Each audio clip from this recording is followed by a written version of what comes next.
1947 की शुरुआत में ही अंग्रेज़ों ने भारत छोड़ने का मन बना लिया। इनकी सरकार को उम्मीद थी कि भारत बिना बंटवारे के आज़ाद होगा, लेकिन कुछ नेताओं को ये मंजूर नहीं था। 18 जुलाई 1947 को ब्रिटिश पार्लियामेंट में लोग 15 अगस्त की आज़ादी की बात करते हैं, लेकिन क्या आपको पता है असली तूफान 14 अगस्त 1947 को आया था। वो रात थी जब सिर्फ देश नहीं दिल भी टूटे थे। जहां एक ओर आज़ादी का जश्न था, वहीं दूसरी ओर बंटवारे का जख्म था। आइए आज उस रात की पूरी कहानी सुनते हैं, साफ साफ बिना किसी फिल्मी तर्क के। पर 1947 की शुरुआत में ही अंग्रेज़ों ने भारत छोड़ने का मन बना लिया था।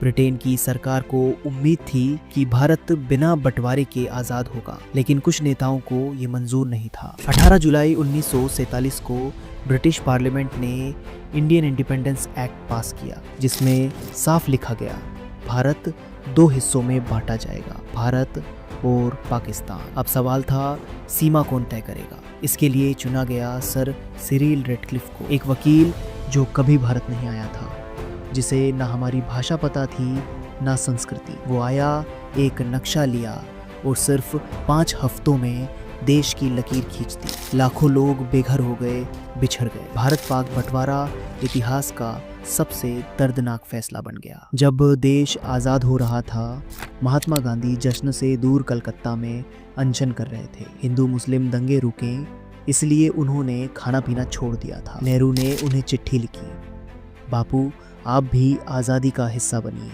लेकिन बापू ने साफ कहा, कैसे मनाऊं आज़ादी जब मेरा भारत एक दूसरे को मार रहा है। 14 अगस्त की रात 11 बजे संविधान सभा की बैठक शुरू हुई।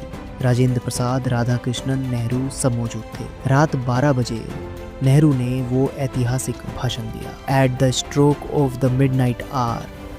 उस वक्त संसद तालियों से गूंज रही थी, लेकिन बाहर लाखों लोग रो रहे थे, क्योंकि उनका घर, परिवार, रिश्तेदार पीछे पाकिस्तान में छूट चुके थे। बोलते हैं ना, इतिहास सिर्फ किताबों में नहीं, गलियों में भी लिखा जाता है। आधी रात के बाद नेहरू और राजेंद्र प्रसाद माउंटबेटन को पहला गवर्नर जनरल बनाने पहुंचे। नेहरू ने उन्हें एक लिफाफा दिया, और जब माउंटबेटन ने वो खोला, वो खाली था। नेहरू जी जल्दबाजी में मंत्रियों के नाम की लिस्ट रखना भूल गए थे। इतिहास के सबसे बड़े मौके पर एक मासूम सी गलती भी हो गई थी। देश आजाद था, लेकिन लोग परेशान थे। बंटवारे की आग में लाशों की रेलगाड़ियां चल रही थी। दिल्ली, लाहौर, अमृतसर, हर जगह खून खराबा था। लोग जश्न भी मना रहे थे और आंसू भी बहा रहे थे। इसी को कहते हैं एक दर्द भरी आज़ादी। आज जब हम 15 अगस्त को सिर्फ छुट्टी समझते हैं, तो याद रखो, ये सिर्फ तिरंगे फहराने का दिन नहीं है। ये दिन है उन लोगों को याद करने का जिन्होंने देश के लिए सब कुछ खो दिया। अगर तुम ये वीडियो देख रहे हो तो कमेंट में ज़रूर बताना, अगर तुम 14 अगस्त 1947 की रात में होते क्या महसूस करते। जय हिंद।